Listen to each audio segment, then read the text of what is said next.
Tonight we're gonna work on getting a 3-inch lowering blocks, get 3-inch lowering blocks installed on the potential drift truck. I don't know, some of you might have seen this, but let's have a look at it. It's a truck I got kind of on accident from the auto auction where I like to find all my cars lately. But it's pretty smashed on the front end. But it runs great and drives perfectly straight. I posted it for sale, no one seems interested, so I'm going to continue on with potentially making a drift truck.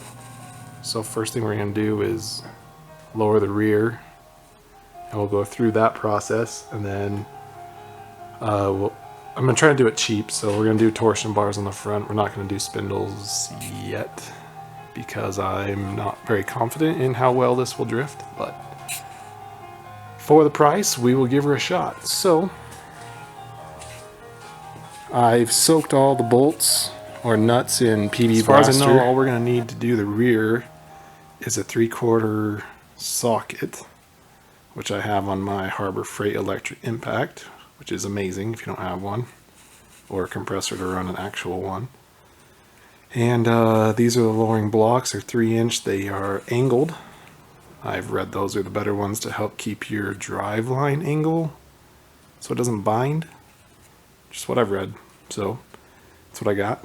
And if we go under here, I already have the truck lifted up.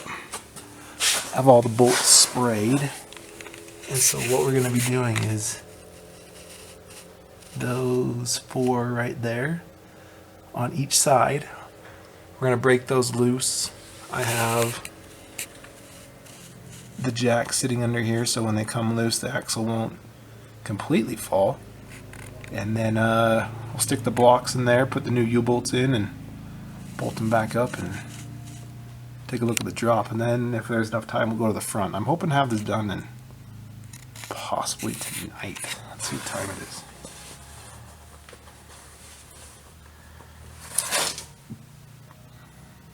8:56. So we'll see how far we can get in a couple hours and go from there. I will show you. All I'm going to do is throw the impact on there and loosen those 4.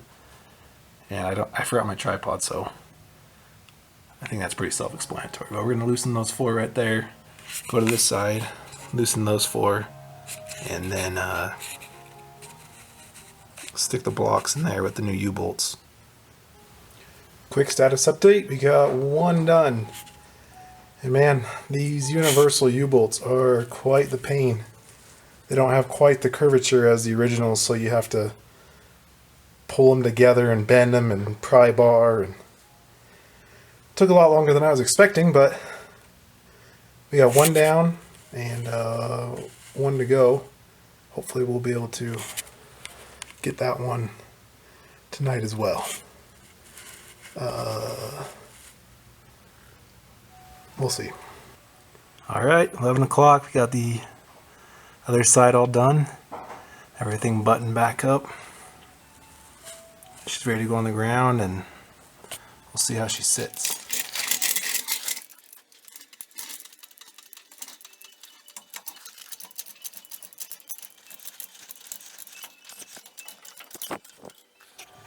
Well, she's definitely lower. Oh, I dare say it's lower than the front right now. I'll have to get a little bit better picture of it, but it's definitely lower. About 4 finger.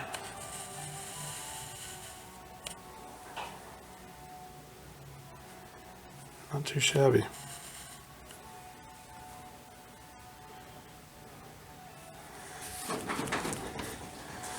And these are, just for reference, these are 14-inch wheels that are on this.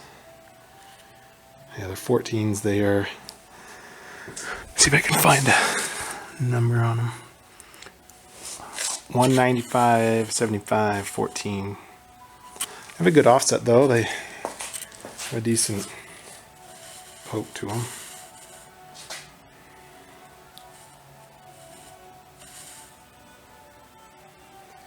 Well, that's what I'm going to do tonight. I'm going to go to bed, and then we'll probably do torsions on the front tomorrow, and I'm going to try to see if I can get a hood on it as well.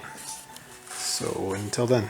Day number 2, we're back out here working on the hard body, possibly drift truck project. Got the rear end done yesterday. We got her flipped around in the garage tonight. I'm going to start working on the front end, hopefully get it the torsion bars cranked, as I'm going to do this the cheap way.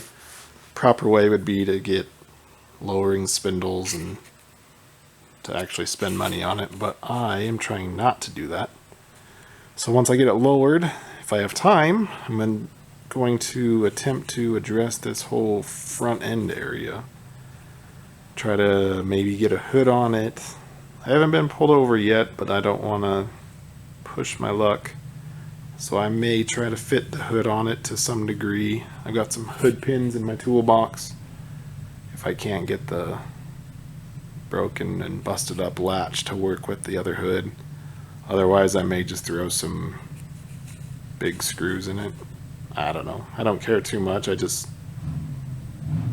don't want to give anyone a reason to pull me over.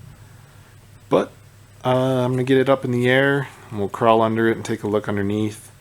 And I can show you where the nuts are that need to be loosened to adjust the torsion bars. Okay, here we are. It's finally warmed up in here. What are we at? 45 degrees. Not too bad. It's trying to snow outside, so we'll take it. The torsion nuts to the torsion rods are pretty much directly right here on both sides, about the center of the door. And so what you're going to do is you're going to go underneath, and they're these long rods right here, and they're 19 millimeters. This is a huge rod, no homo, but I cannot get a deep socket on there. So I'm going to break that first one loose as much as I can with a wrench until I can get a socket on it, and then the second one to follow. And we're going to loosen these all the way up. Not all the way, but almost to the end, and we'll see what that gets us. I've watched a couple of videos where they actually take this entire stud threaded rod all the way out, and when they do that, they look up here towards the front. That's the torsion bar. It goes up to right there, and then they'll take it out from there and then lift the whole suspension up, and while it's in the air, that the suspension is up in the air, they reinsert that rod, the tension rod, into there, the little holder that it's at currently, and it's called re-indexing it. I may try that if just loosening this is a bad choice and it ruins the ride. But we're going to give this a go first and see how that goes, because it's easier, less time consuming. Go to there.